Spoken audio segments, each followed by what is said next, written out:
Welcome back again to my YouTube channel. Ano ngayon? Sabado, may work tayo. 7 AM yung pasok ko. Si Marvin bumaba na para mapainit na yung sasakyan.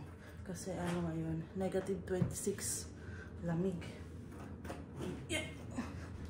Sa sapatos lang tayo. Tapos bababa na ako. Ayan ang aking hobby. Nasilip ka dyan.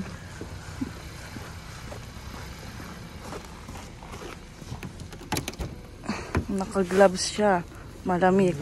Ano, lamig? Ayan na guys, on the way na kami ni Bebe. Malamig. What's up guys? Ngayon lang ulit ako nakapag-video. Tapos ngayon, Saturday, no? Kapanood ulit ang buko. Ngayon, nag-training ulit si Bebe ko. Ay, hindi na ata training. Oh, training pa rin pala to. Sa Tim Hortons. Ito siya sa Tapos yun, pick upin ko siya. Kasi, kanina, hinatid ko siya sa 6:20 kami umalis. Tapos dumating kami mga 6:45. Ayan. Agang tapos pagbalik ko sa bahay, natulog ulit ako. Kasi nakakantok ba. Kasi yun, ngayon, alas 12, pick upin ko si Crystal. Ayan. Ito siya ngayon. Ngayon si Bebe, diyan natrabaho si Bebe ngayon. Kasi yun, na lang, 10-12 minutes mag-out para maka-alis na rin kami. Hindi ko lang kung kumain tayo ng lunch eh. Kasi kumain ako ng lunch bago umalis, pinakain ako rin na kuya at ate. Tapos nag-irim din akong gamot para sa ubo ko nga, hindi na nawawala. Guys, out na tayo sa work. Ito yung pinaka parang first day ko. Kasi yung mga nakaraan, videos lang yung ginawa namin ngayon. Talagang actual na yung ginagawa ko. Si Marvin pala nandun na. Nakikita ko yung, di mo napansin, natingin ako dun sa sasakyan. Nakita ko na yung sasakyan kanina nasa labas pero walang tao. Hinahanap ko si Marvin. Yung pala nandun lang sa tabi. Tuturo nga sa'yo, nakatingin na sa akin eh. Bakit sino? Sino tuturo? Kasi lagi ako nakatingin sa inyo. Oh, si ate. Ayun, Pilipina yung... Akala ko nga Mary pangalan eh. Hindi ko nga tanda name ni ate. Nalimutan ko eh. Kasi isang beses lang niya sinabi. Ay, hindi ko napansin. Ang busy na. Kanina nung pagpasok ko, kukunting tao, sabi ko, ate ganito lang ba minsan? Sabi, hindi, minsan busy. Hanggang sa ang dami ng tao guys. Talagang kumpulan na kanina. Magkamali nga ng... Dami yung diet curve eh. May nagkamali nga ng bigay eh. Nagkamali ng... bigay sa kanya daw, nabuksan na. Eh di wala, pinalitan na nila. Tapos sabi ko sayang yung pagkain kasi pag nagkamali diretso tapon na. Yan. Ang dami naming mga bago din pero iba-ibang station kami. Dami yung tao no. Dami namin no. Kasi yung iba doon bago. Mga hindi rin makagalaw tamo yung iba. Hindi rin alam nga iba. Hindi pa rin nila kasi first day nga din nila ngayon kasi puro videos ngayon ginawa namin. So ngayon naman pupunta kami sa saan tayo pupunta be? Superstore. Bibili kami ng pangsinigang, pangulam ni Marvin kasi nga bukas uwi na si Marvin sa Kipling. So bukas hahatid sundo pa niya ako, hintayin daw niya ako makauwi bago siya umalis. Alas 8 ako bukas hanggang 8 hanggang 3 PM ako bukas. Ayan na, Superstore na kami. Let's go. Tingin kami pang sinigang. Siguro magluluto ako guys, sa gabi na lang. Kasi bukas hindi ko na siya maluluto. Oo nga, mamayang gabi nga magluluto ako.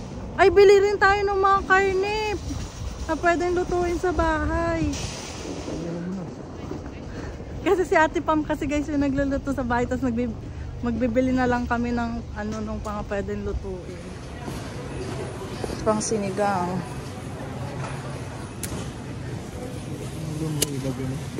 Lambot. Ay, ito matigas-tigas. Madami ba tayong bibilin? Hindi lang yun pala.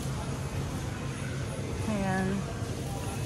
Para sa sinigang. Ayan. Wow! Tigisa tayo or sa'yo lang? Tigisa lang tayo. Kainin natin mamaya. Tigisa. Bakit? Ayun. Ang dami ah. Ang dami naman ba? 40 each. Okay na yan. Kainin din sa bahay. Sige. Magkano to? Ang cute yan, liit. Gusto ko pa naman ito. Magkano to? Nasa presyo? Ay, mas maliit? Ay, $8 pala to, bebe. Mahal naman. Subog, naka-slice na kasi. Gusto ko pa naman. Bok choy. Ito na lang. Kakaunti lang to eh. Bea. Siling haba. Siling haba. Talong. Okay na siguro to, bebe. Isa lang naman ang kailangan ko eh. Kuha tayo ng siling haba. Para sa sinigang ni Marvin. Dito nga ako galing kanina, hindi ko siya napansin. Kasi nga hinanap ko nakapak. Di ba nga yung binibili natin sa nakapak sa Toronto. Kasi kasama nung maliliit eh. Hindi ko napansin. Gusto ko talaga ng balot, bebe. Ay, dito sa Toronto kasi best mo balot. May balot ako nakita. Nag-post dito sa page, sa group ng Regina. Ayan lang, mga pinamili namin. Tapos punta kami sa Jerry's. Ayan na. Labas na kami. $30 to, guys. Yung mga pinamili namin. Tapos, bibili naman kami ng karne naman. Hindi na kami dito bumili. Paano kaya kami maglilinis dito, guys? Ang putik ng loob. Tsaka yung mga pupunasan. Ang dumi. Ang dumi talaga. Ano? Ang dumi ng sasakyan. Ano to? Ano to? Basura, tapon din niya kasama yan. Lumabas si Marvin kasi bukas pa yung likod. Bebe, ano mga pinupulot mo? Tukong sa ano. Namumulit si Marvin ng mga bote-bote, guys, para daw may benta niya. May mga nakikita kasi kaya kinukuha niya. Mag-ano na lang kami ng plastic. So, tara na. Uy, umiinit na yung puwetan ko. Ngayon nga lang tayo bibili nung wala na last time eh. Bumili sila ate last time pero ewan ko, nabawasan na ata. $9.95 lang o 4 na ano na. Kuha tayo. Chicken skin. Oh, sorry. Kuha tayo na to. Pork tapa. Ang sarap kasi ng pork tapa. Pork tapa nga ba yun? Para mayroon kami dun. Ay, beef pala to. Ano kaya? Bebe, anong gusto mo? Beef or ano? Pork? May pork, may beef. Tapa. Anong gusto mo? Beef or beef na lang ba? Hindi ko nga alam eh. Or tigisan ito. Same lang naman. Pwede kaya yun? Pwede naman eh. Ito tosino, masarap to. Pork tosino. Ay, wala na. Mayroon pa ba dyan? Pang breakfast. Ay, may plastic tayo extra. Ano yan? Merienda ito. Sa bahay. O, sige. Ikaw lang nakakain. Hindi ako nakain yan eh. Sorry ka na. Ubi. Kami kakain. Isang buo daw nito. Ang laki. Bebe, yung dinamihan ng bit-bit eh. Merienda daw para sa bahay. 42. Ano? Papabasa? Bebe, oh. Ilan? Okay. Ilan tinapay mo? 4 po ito. 4? Ito. Ang laki ng lalagyan. Dahan-dahan. Para sabay-sabay na. Dito na kami guys. Tingnan nyo ang taas ng snow din. Makita si Bebe. Dito na sa taas. Ayan. Gaayos ako ni Bebe. Gutom na ako. Naayos na Bebe yung mga pinamili. Mamaya ko na lang lulutuin yung sinigang. Kasi bibili kami ng medyas na makapal. Tapos heat tech na long sleeve. Kailangan ko kasi paglalabas. Sila ate umalis na. Kasi may work si ate. Guys, ito yung niluto ni ate. Ay, natutosino siya katapan, no, Bebe? Galing din to sa Jerry's. Masarap yan. Natikman ko na ata yung tosino ata yung tinikpan ko last time or tapa. Guys, nakatulog pala ako, guys. Hindi ako nakapag-update sa inyo kanina. Kasi nung kumakain ako, antok na ako. Tapos umupo ako dito sa may, sala. Sabi niya, may binigyan ako ng una ni Marvin kasi nga antok na antok talaga ako. 5 hours lang naman yung duty ko pero ang aga din kasi ng gising eh. Tapos si Marvin nasa baba, nasisimba kasi kami ngayon. Tapos pupunta kami sa Marks kasi bibili ako ng long sleeve na heat tech, kahit 2, tapos medyas na makapal. So baba na tayo guys. Dito na kami. Ay, hindi ba yun ano? Ay, kala ko Honda yun. Kala ko Ate Maan na yun. Hindi ba pala? Yeah. Dito na sa simbahan. Mamaya na lang kami pupunta ng Marks. Oo, Pagkatapos ng misa. Oo. Tanggalin ka mo. Naku, huwag ka na magtanggal. Doon ka na magtanggal. Huwag ka na dito magtanggal. Papasok na muna kami. Saksakan nila. Ay, saksakan nila. Para uminit. Mahangin. Dalian mo. Tapos na ang misa guys. Punta kami ng Marks kasi bukas pa naman. Tapos kailangan din pala ni Marvin ng pantalon dahil sikip na yung mga pantalon niya. So kailangan niya ng pantalon para malagyan niya ng leggings sa loob. Amiga. Let's go! Ayan, nandito na tayo sa Marks guys.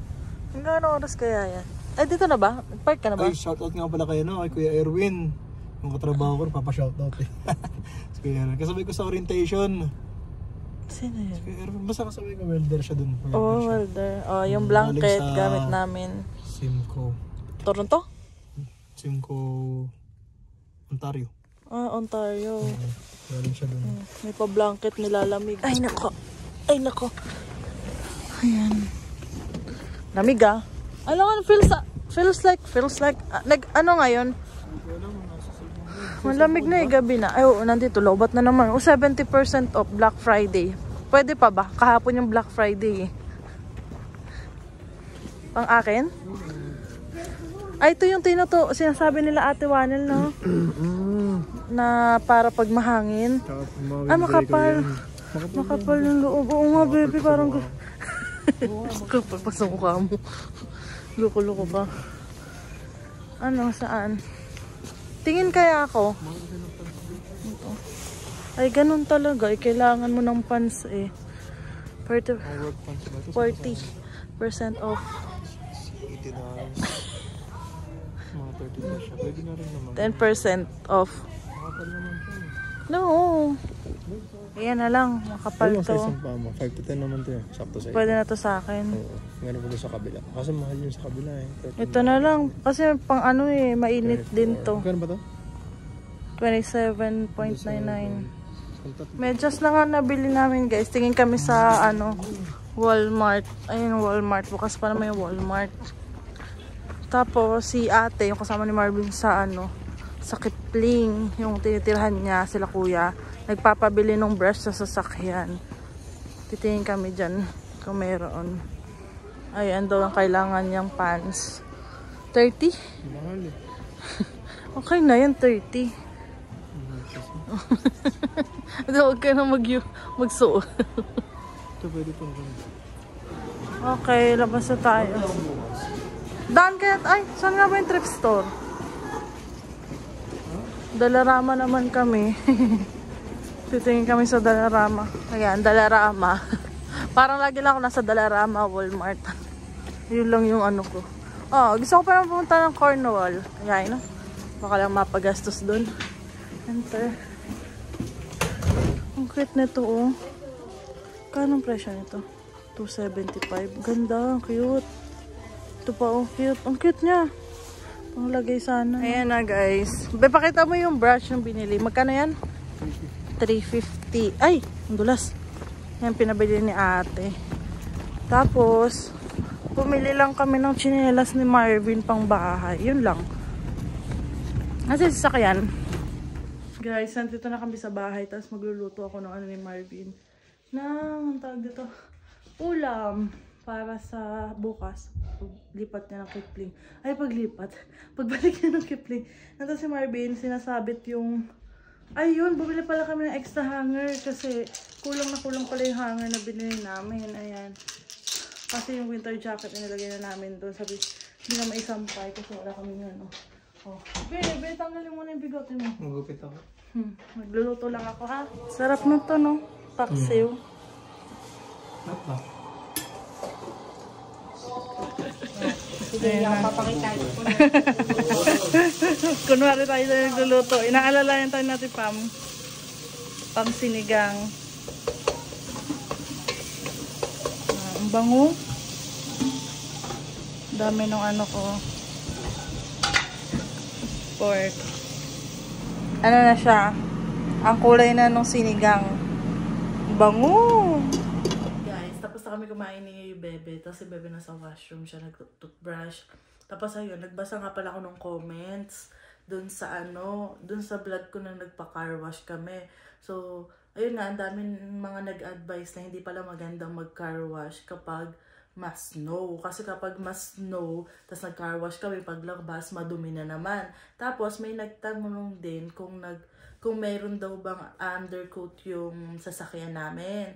Kumuha po kami nun, pero hindi pa po nagagawa. Kasi kapag hindi pa yung naka-undercoat, dapat daw linisin din namin yung sa ilalim para daw doon natin nangangalawang, yung ganyan. Tapos ayun, may nag-comment din na once a year daw magpa-anti-rust din daw kami ng sasakyan. Ayun guys, may nag-comment din doon na magpa-anti-rust din daw kami once a year daw. Tapos huwag nga namin gamitin yung scraper kapag magtatanggal ng snow sa sasakyan kasi magkakagasgas nga daw. Puti na lang hindi nagkagasgas ng parang may tinatanggal na buong yelo kasi si Marvin noon. Tapos ayun nga, may nag-comment din na mas maganda daw kung sa automatic daw kami magpa-car wash kasi nga hindi na kami parang magpunas-punas kasi hindi, sabi din sa comment, hindi pa nga kami ganun pagpupunas ng sasakyan kasi buo pa rin, parang hindi siya masyadong natuyo. Kaya nung lumabas nga kami, nagbuo-buo yung yelo nung sa labas ng sasakyan. Tapos ayun, pag doon kasi sa automatic, parang papatuyuin na nila paglabas, ganyan. Tapos nagtingin-tingin din kasi kami, tas medyo pala yun, pricey. Parang na sila, naka-package na yung parang sa isang buwan, pwede kang ilang beses magpa-car wash, ganito, ganyan. Pero may nakapag-advise sa amin guys na hanap daw kami ng kahati, yun, kasi hindi naman laging gagamitin, ganyan. Lalo na si Marvin at nasa malayo naman si Marvin.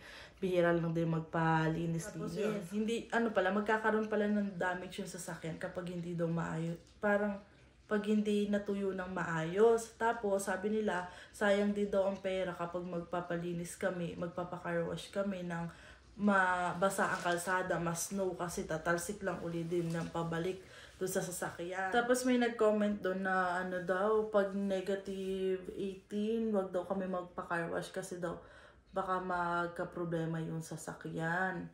Kaya sabi ko kay Marvin, kasi sabi pa rin mag-yellow daw yung sasakyan kapag nagpa-car wash kami ng mga ganong negative 18 pataas, ganyan. Sabi ko, alam mo na gagawin, wag na natin gawin yung mga kasi sabi ko, yung mga advice nila, ganyan gawin namin. Kaya ayun, sabi ni Marvin, hindi pag na lang tayo kapag medyo maganda yung panahon saka kami magpa-car wash. Ganun kami magpapa-car wash sa magtanong-tanong kami.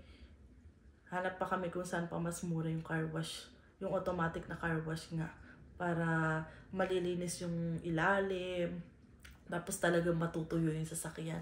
Sabi ko, Marvin, mali yung mga ginawa natin. Pero at least naman ngayon, alam na natin. Kasi nga, may mga nag-comment na kapag-advise kung ano yung mga tamang gawin natin pag ganito nga na sobrang lamig nga. Hindi pala magandang mag-car wash yan. Tapos, hindi maganda na lalabas ka dun sa car wash na basa-basa pa yung sasakyan kasi mag-yellow daw, ganyan. Ayun nga, yung update naman dun sa baka hindi, nagdadalawang isip kami kung i-claim namin yung sa insurance kasi nga hindi naman siya ganun kasama yung tama, konting gasgas na kasi nga yung advice may mga nag-a-advise na kunin, may ibang advice na wag kunin kasi nga tataas yung insurance namin kahit di namin kasalanan. Kasi nga ang nangyari nga guys, diba nga si Marvin yung nasa unahan, isa lang yung kasya na sasakyan, tapos yung sa likod gusto mag-overtake pa rin kahit alam niyang maliit lang talaga yung daan.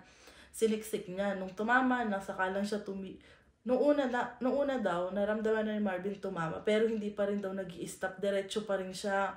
parang pangalawang tama pa, doon daw tumigil. Tapos tumigil na din sila Marvin. Tapos yun, sabi, nagkuhaan ng plate number, saka anong tawag dito, ID, edi yung number, kinuha din. Tapos nag-usap sila, nag-message yung babae kung magki-claim daw. Kasi sabi, may kakilala kami, sabi, baka gusto nung nakabangga sa inyo siya na lang yung magbayad para hindi na kayo mag-asikaso ng insurance. Kasi tataas yung insurance niya kasi siya naman talaga yung may kasalanan. Tapos hindi pumayag kasi yung nakabangga, sabi niya, magki-claim daw siya ng insurance. Tapos, edi sabi namin ni Marvin, mag-claim na lang din tayo. Tapos nung tinignan naman namin, parang di naman ganun ka pangit tingnan na tulad ng iba na kumuyupi talaga, parang konting mga gas-gas-gas lang. Pero malalim siya, pag hinahawakan malalim yung gas-gas. Tapos ayan, balak na, sabi ko, ingatan na lang natin sa mga, yung mga makina, yun, yung mga advice nga nila pagdating sa sasakyan. Gawin na lang din natin yun para tumagal yung sasakyan. Kasi wala naman kami balak, pag dumating yung araw na maging okay naman kami dito, wala kami balak ibenta yung sasakyan kasi maganda naman, pang matagalan. Kaya nga if ever nga na maging okay, kumuha na rin kami ng bago para pang matagalan na din, 'di ba? Kasi kung hindi naman kailangan talaga, second hand lang yung kukunin namin talaga dito kung dito lang sa Regina si Marvin. Ayan, sabi ko, dapat abot yun ng ilang taon sa atin, hindi yung hanggang 5 years lang, pang matagalan talaga. Kaya gusto rin matuto ni Marvin, pag medyo okay na, mag-aral daw siya nung pagiging mekaniko dito sa Canada. Pero hindi yun yung gagawin niyang trabaho, para alam daw niya at least yung mga pwedeng gawin sa sasakyan para ma-maintain daw niya. Kasi if ever naman nagkaanak kami, tapos halimbawa dumami, mag-add lang kami ng isang sasakyan, pero hindi namin ibebenta talaga yan. Kasi mangyayari din, gawa din naman ng iba, kumuha ng isang sasakyan, tig-isa na sila. Lalo na kapag hindi nagkakasabay yung schedule. Kalimitan naman di talaga sabay yung schedule ng mag-asawa eh. Bihira lang talaga yung parang sabay pa silang papasok, sabay uuwi, di ba? Ayun, hanggang dito na lang siguro yung vlog ko, guys. Magpapaalam na ako kasi tutulog na kami. Don't forget to like and subscribe sa YouTube channel ko. Bye!